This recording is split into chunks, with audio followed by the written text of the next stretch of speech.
What's going on, guys? We got a Gen 5 Glock 17, 9mm of course. Got our 3 mags it comes with.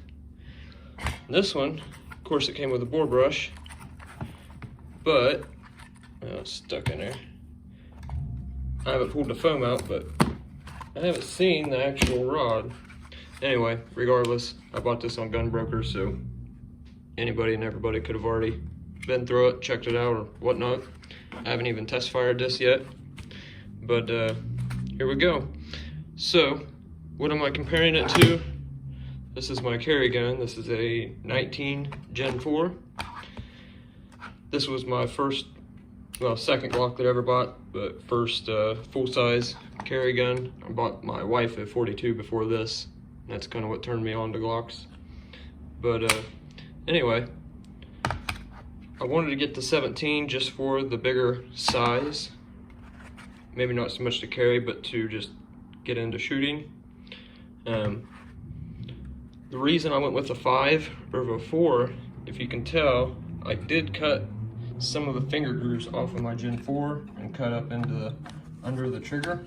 You can see that. Yes, this is homemade, home cut grip tape. I'm gonna grab some here, just like off a skateboard. It's actually what it is for. Anyway, same as far as mag release. You can swap it to the other side if you're a lefty. Gen 4s are ambidextrous with the slide stop, but the 5 is. They also went from 2 pins to 1 pin. I don't know why. I guess they started out with 1 pin and then went to 2 pins because it was too weak, but now they're back to 1. So maybe the plastic's better or not. I have no idea. On this, there's no flaring around the mag well, but on the Gen 5s, they did. They put a little bit of a bevel in there. So I'm sure that'll be a lot better for reloads. As you can see, I put the mag pull one in on this. One thing I'm not caring too much for is that I won't be able to use my Gen 4 trigger parts and stuff on this one. This has an Apex trigger in it with the stock trigger shoe. But I will say, when I got this one out of the box, the trigger on it was atrocious. This one, right out of the box, it's actually really good for a Glock trigger. I got a lucky one here. From everything I've learned is sometimes you get a good one, sometimes you get a crappy one, and this one was a good one. This one was a very crappy one.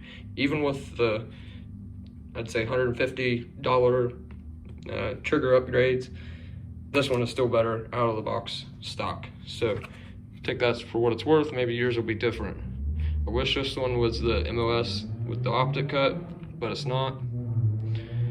But I really like how they went back to the thinner grips.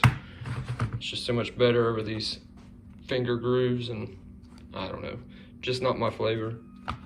Anyway, can't wait to get it out, do some test firing, and make sure she's gonna run. Thanks for watching. Got some other stuff we're gonna be talking about. This is Safari Low.